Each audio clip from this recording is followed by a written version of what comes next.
I bought these eyelashes by the brand Ardell in CVS, so let's put it to the test. For those who don't have the patience to put on lashes or don't know how to put them on, let's see if this is a good option. I am one of those.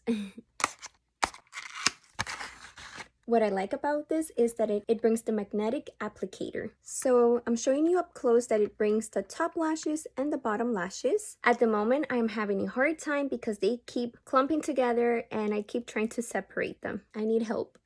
The worst thing is that I don't know which one is the top and bottom. So after trying so many times, here it is. Moment of truth. Wish me luck. Why am I nervous? I feel like I'm not gonna do this right. I'm opening this really wide. Oh my gosh. Okay, here we go. They stuck together. My armpits are sweating. Oh my gosh.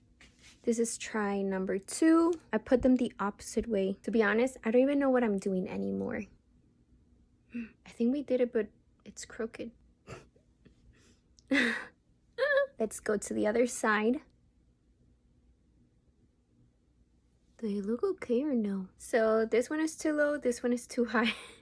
This is a close-up. So this is how the eyelashes look. Let me know what you think. Let me share with you a tip. If you're putting the lashes on the right side, make sure that on the applicator it's on the right side. If it's on the left side, make sure the lashes are on the left side. That will make it so much easier when applying. And when you're applying the lashes, open this as much as you can and then just press it down. Ardell is a cruelty-free brand, and on my part, I'm going to continue trying it because I see potential and I would like to try other styles.